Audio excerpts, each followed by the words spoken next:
Dalam dunia pendidikan, proses belajar mengajar dengan metode mendongeng memberi dampak positif yang luas bagi anak usia sekolah dasar, mulai dari perkembangan kognitif hingga pembentukan karakter. Pembentukan karakter anak-anak juga tidak lepas dari kurikulum, peranan para guru dan kepala sekolah yang memimpin, seperti halnya kepala sekolah di Madrasah Ibtidaiyah Muhammadiyah Kertonatan, yang banyak torehkan prestasi, dan berbagi giat yang menarik serta kreatif yang sering diadakan. Madrasah Ibtidaiyah Muhammadiyah Kertonatan banyak torehkan prestasi, di bawah kepemimpinan Kepala Sekolah Muhammad Rofi Imtihan, salah satunya, prestasi terkait Sekolah Adiwiyata tingkat Provinsi Jawa Tengah, Sekolah Sehat, Sekolah Ramah Anak dan Sekolah Transformasi Digital. Untuk mengenal dekat sosok Kepala Sekolah Mi Muhammadiyah Kertonatan, Kartasura Sukoharjo, Muhammad Rofi Imtihan, berikut obrolan santai dan secara terpisah tersambung terkait beragam torehan prestasi di sekolahnya yang mendapat apresiasi dari Sunoto, anggota DPRD Sukoharjo dalam program Sudut Pandang.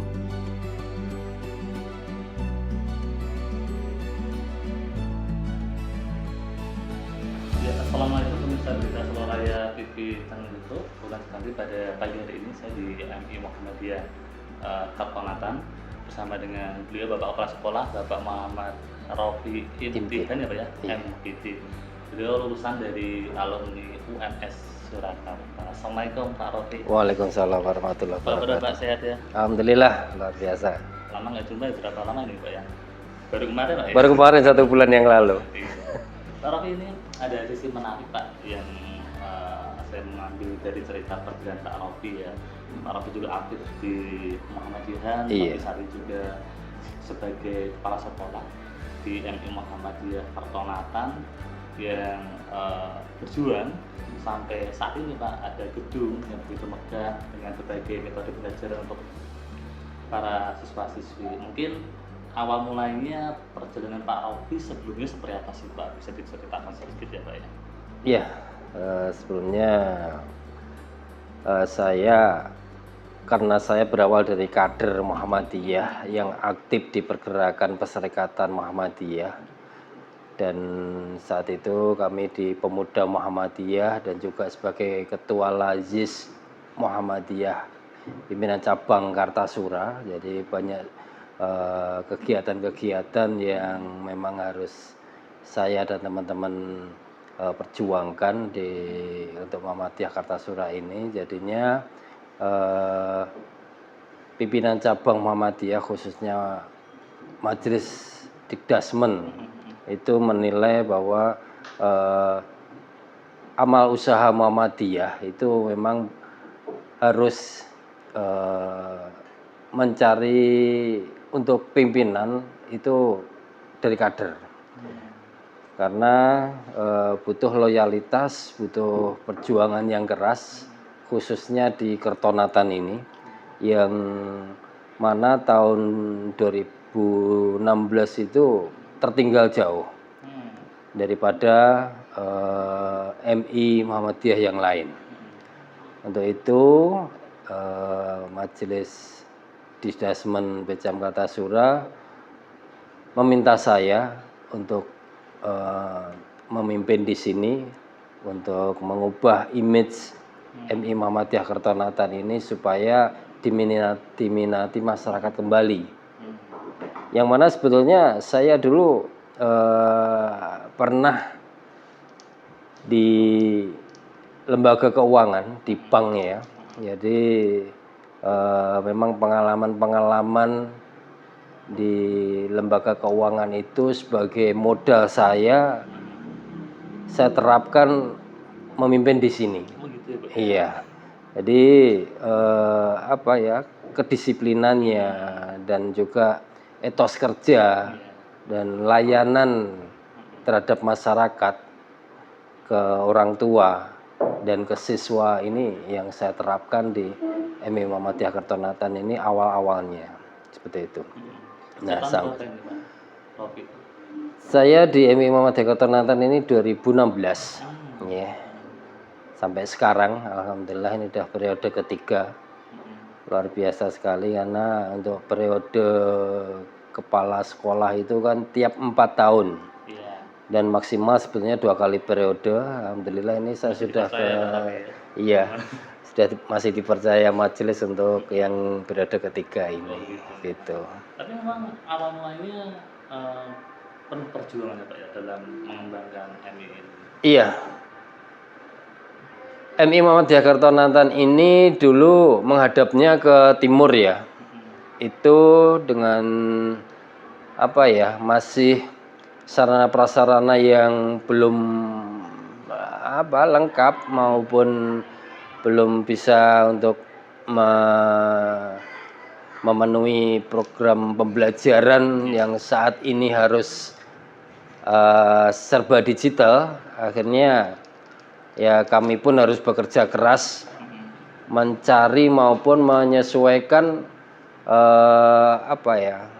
sarana dan sarana pendukung saat itu. Akhirnya saya harus meminta maupun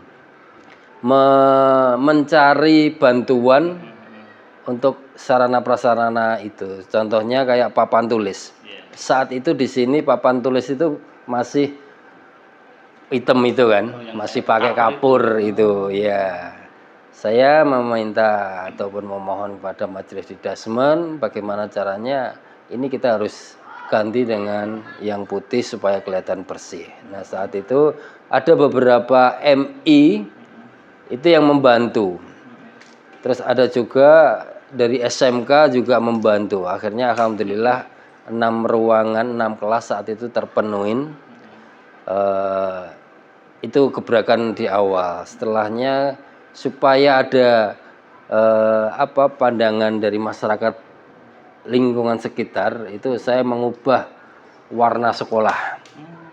Yang awal dulu kalau sekolah itu kan biasa krem ataupun putih itu kan. Nah, saat itu saya rubah menjadi hijau dan biru supaya menjadi perbincangan dulu. Wah, ini kok ada yang saat itu ada juga iya.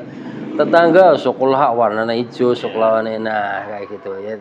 Itu kan istilahnya tapi kan menjadi pembicaraan juga. Nah, biar ada sarana yang lain karena saat itu pandemi juga ya. Kita membuat wastafel di tiap kelas seperti itu. Nah, setelah itu masyarakat mulai percaya ada perubahan. Tokoh masyarakat di sini membantu. Pak Rofi, ini sekolahan butuh apa saat itu kan? Pak, kami membutuhkan kipas angin. Berapa? Ya paling tidak 6 untuk kelas, 1 untuk ruang guru. Nah, saat itu kami diberi uang untuk membeli itu. Nah, selain itu masyarakat ada yang tanya lagi, Pak Rofi, ini yang perlu kami bantu apa? Pak, ini ruang kelas itu belum ada pintu antar kelas, masih tergabung, akan tidak akan mengganggu pembelajaran bila mana murid yang di kelas 1 bisa lari ke kelas 2. Nah, itu perlu butuh pintu. Nah, akhirnya tokoh masyarakat tersebut, oke lah Pak, nanti kita belikan. Nah, seperti itu. Dari awal-awal seperti itu. Kan mungkin nanti bagi para donatur yang bisa mendengar, melihat seperti apa sih Bapak? Iya, tentunya kami akan mengikuti perkembangan zaman. Bahwasannya dulu di awal-awal tahun 2010, 2015 itu yang diminati masyarakat adalah sekolah yang ada tahfidz, yang mempunyai program khusus. Dan saat ini perkembangan zaman itu sudah mulai pada perkembangan teknologi. Bahwasanya sekolah juga harus menyesuaikan dengan adanya sarana prasarana teknologi yang mendukung. Artinya sekolah di tiap kelas harus ada TV maupun proyektor maupun mungkin teknologi yang lain yang untuk program pengajaran kepada siswa supaya siswa menarik dengan adanya aplikasi-aplikasi pembelajaran. Seperti yang tadi saya sampaikan, di sini ada aplikasi pembelajaran augmented reality AR tersebut ya, dengan adanya Magic Book ini. Terus ketika pembelajaran juga mungkin menggunakan proyektor maupun TV untuk menampilkan supaya anak lebih fokus dan tertarik untuk belajar. Makanya kalau harapan MI Muhammadiyah Kertonatan ke depannya ya kita harus selalu menyesuaikan perkembangan-perkembangan sistem pendidikan. Iya. Kalaupun mungkin saat ini dengan adanya digital kami pun juga harus menyesuaikan dan menerapkan program digital. Tapi kemungkinan untuk 2 tahun ke depan mungkin akan berubah lagi sistemnya seperti sekolah internasional yang saat ini mulai tumbuh, ada di tiap kecamatan, ada tiap kabupaten, perkotaan. Nah, ini pun kita pun juga mungkin nanti akan menyesuaikan dengan program-program seperti itu.